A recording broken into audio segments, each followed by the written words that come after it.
اور یہ کہ آج کل اس کی شوٹنگز آف ہیں، وہ چھٹیوں پر تھا۔ میل کا جواب اس کا پرسنل سیکریٹری دیا کرتا ہے اور فون پر بھی اسی نے بات کرائی۔ نہ جانے مجھے کیوں ایسا محسوس ہوتا کہ میں اسے صدیوں سے جانتی ہوں۔ پھر تقریباً 4 سال بعد میں نے ایران جانے کا ارادہ کیا۔ وہ خلاف توقع ایئرپورٹ پر مجھے ریسیو کرنے آیا تھا اور میں سمجھ رہی تھی میں ناکام ہی واپس آؤں گی۔ مجھے اسکارف اور لانگ کوٹ میں دیکھ کر وہ مسکرایا۔ لکنگ گریسفل، اس نے مسکرا کر کہا۔ یس آئی ایم، میں نے بھی مسکرا کر جواب دیا۔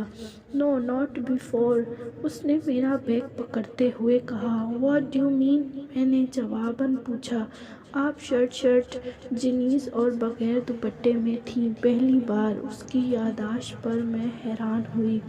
اور ایران میں کوئی خاتون اس حلیے میں نہیں پھرتی، یا بلیک گاؤن اسکارف یا لانگ کوٹ اسکارف سرکور۔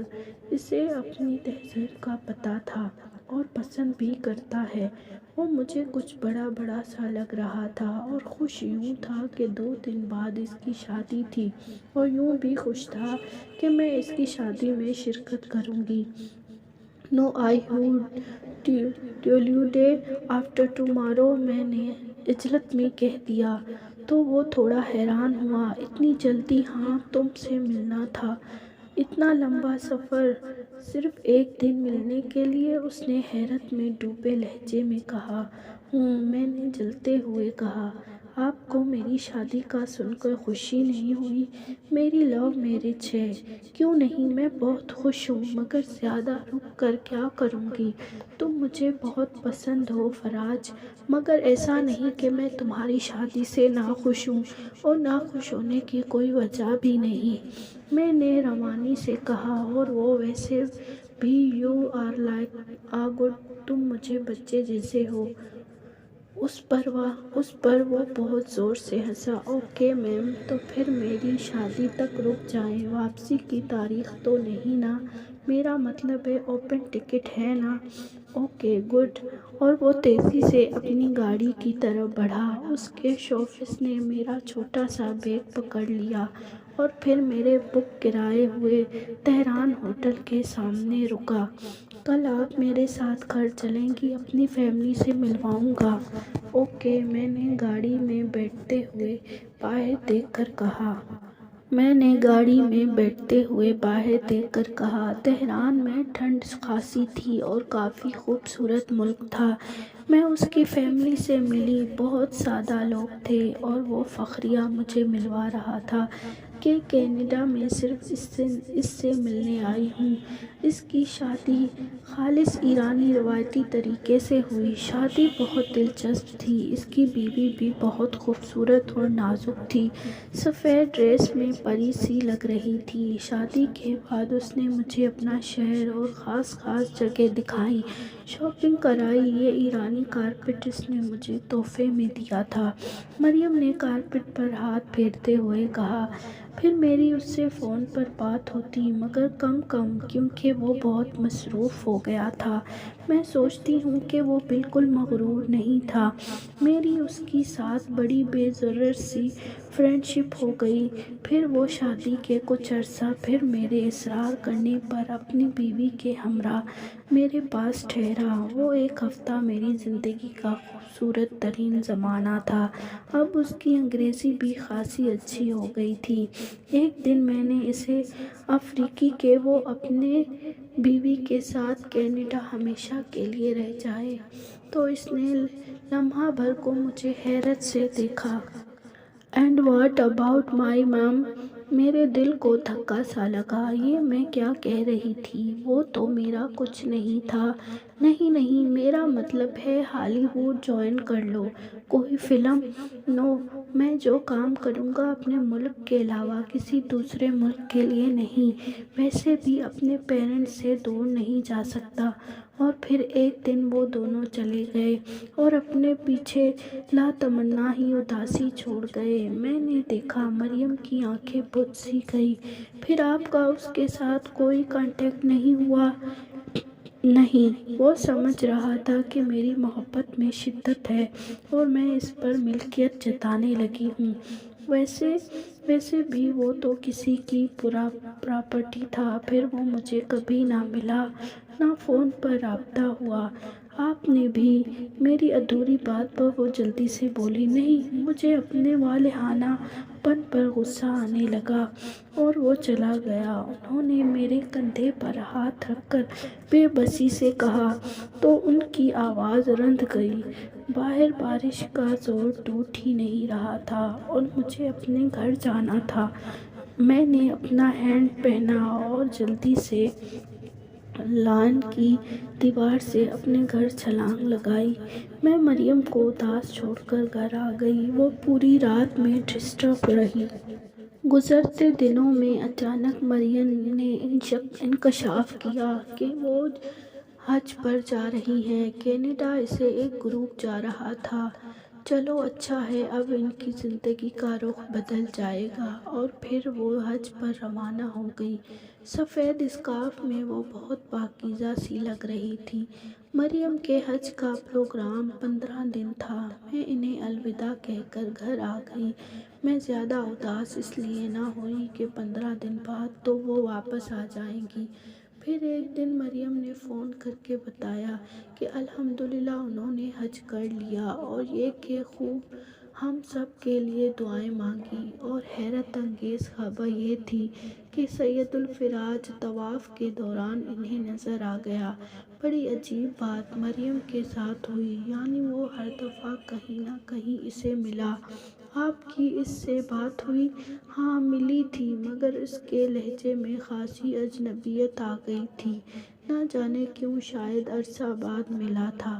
اور اس کے ساتھ ہی مریم کا فون منقطع ہو گیا۔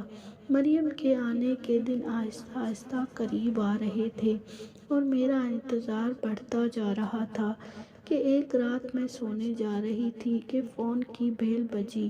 حج گروپ سے کسی نامعلوم بندے کا فون آیا کہ طواف کے دوران دل کا دورہ پڑنے سے مریم کا انتقال ہو گیا۔ انا للہ و انا الیہ راجعون۔ میں وہیں سر پکڑ کر بیٹھ گئی، گویا سارا آسمان میرے سر پر گر جائے گا۔ جب ہوش آیا تو میرے بچے اور شوہر میرے اوپر پریشان کھڑے تھے۔ مریم کی ڈیتھ کا سن کر عادل بھی سکتے میں آ گیا۔ آخر مریم اپنے سارے دکھ لے کر اس مقدس سرزمین میں دفن ہو گئی۔ یہ جو آپ کی زندگی میں ہو رہا ہوتا ہے نا، وہ آپ کا مقدر بن جاتا ہے۔ ان کے الفاظ میرے کانوں میں گونج رہے تھے۔ میں حسرت سے ان کے اس کاٹیج کو دیکھ رہی ہوں جو چنار کے لمبے درختوں میں گھرا سائیں سائیں کرتی ہواؤں میں روحوں کا کوئی مسکن لگ رہا تھا۔ میری دیرینہ دوست مجھ سے ہمیشہ کے لیے بچھڑ گئی، اور وہ سید الفراج کو جیسے غالباً اپنے کھونے کا ڈر تھا۔ جب چاپ کہیں گم ہو گیا، نہ جانے ہم اپنی زندگیوں میں ایسے لوگوں کو کیوں شامل کر لیتے ہیں جن کا ملنا ایک تمنا لا حاصل سی بن جاتا ہے۔ السلام علیکم۔